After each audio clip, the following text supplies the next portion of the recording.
saw a bumper sticker the other day that said, be a human being, do both, human and being. So I guess my philosophy on life is show up, be kind. Maury's dream was to give kids an opportunity to go to camp. That was his dream. And this whole idea started to become real. I heard more and more often, and it was usually coming from my young staff, my young camp counselors. When somebody trusts you with something as precious as their dream, wow, do you take care of that? Wow, do you work hard to make that come true? Because their willingness to share it with you is kind of like, help me make this happen. Because I don't want it to just be a dream, I want it to be real. I had the opportunity and the privilege of being the chair for the Tri-State Camp Conference. I don't think I always recognized how few women were actually sitting around the tables that I was sitting around. You know, I got to some of those tables because I was a part of Maury Stein. I got to stay at the table because I was Dawn Ewing. When I look back to the first time I pulled into Echo Lake and met Maury, there was probably every sign that this was where my life was going to be. I probably wasn't listening as clearly as I should have been, but it was really remarkable. I remember pulling in, and I pulled into the wrong place. And all I remember is just kind of this really distinct hand. He was driving a black Ford Bronco, being outside of the car, and him pulling up next to me, and he said, "Ewing, you don't even know where you're going, and I'm hiring you to take kids out in the wilderness." Yeah, it was a destiny moment. You know, if I look back on it now, it's like, well, of course that's where I was going to be for the rest of my life. So when I look back today, there was definitely a point in time where I think I consciously said, you know what, my legacy is going to be through my work. This is who I am. This is my choice. I'm not going to have kids. I'm not going to have a partner. This is what I get to do, and this is how I get to do it. If I was growing up today, I would look around and just say, wow, I could have been a professional athlete. Wow, I could maybe be a COO or a CFO or a CEO. And there's still things that aren't there. But the voice is different. The voice is different. I'm getting to talk to you right now, and I'm getting to talk to you as an independent woman. The fact now that identity is important.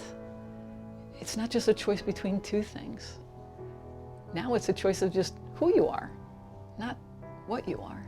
In 2006, I was diagnosed with stage 3 breast cancer.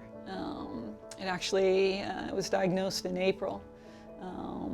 And it was pretty evident right from the get-go that it was an aggressive form of cancer, but the team that had kind of assembled on my behalf was also going to be aggressive. And the treatment started almost immediately, and I think against everyone's, especially my family's best wishes, my role in it was that I was going to be at camp.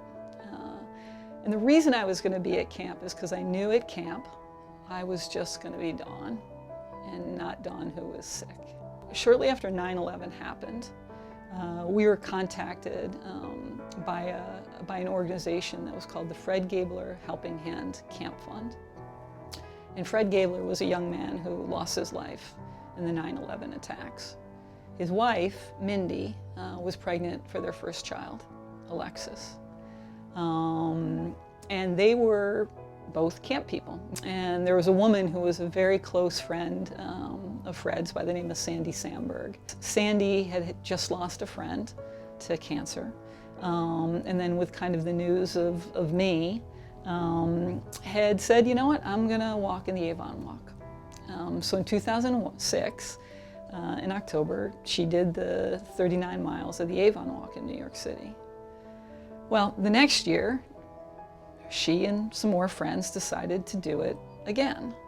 And this time I was going to walk with them. And this time, they had started an organization called the Soul Riders that was founded in memory of Sandy's friend and in honor of me. I got to watch this really remarkable organization impact people and their families and their community, not just breast cancer, but all different forms of cancer.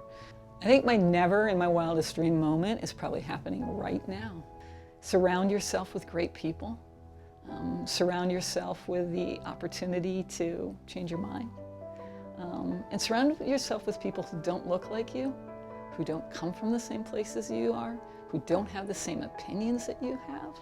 I didn't plan this. I didn't plan to do what I do. I didn't plan to be who I am. But never in my wildest dream did I think I'd get to be me. And that's who I get to be. I get to impact people every day. I get to have fun every day.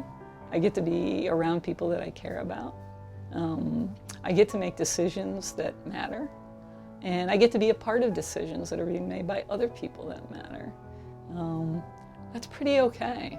That's pretty okay. The best advice I've ever gotten is be who you are, and be who you are always.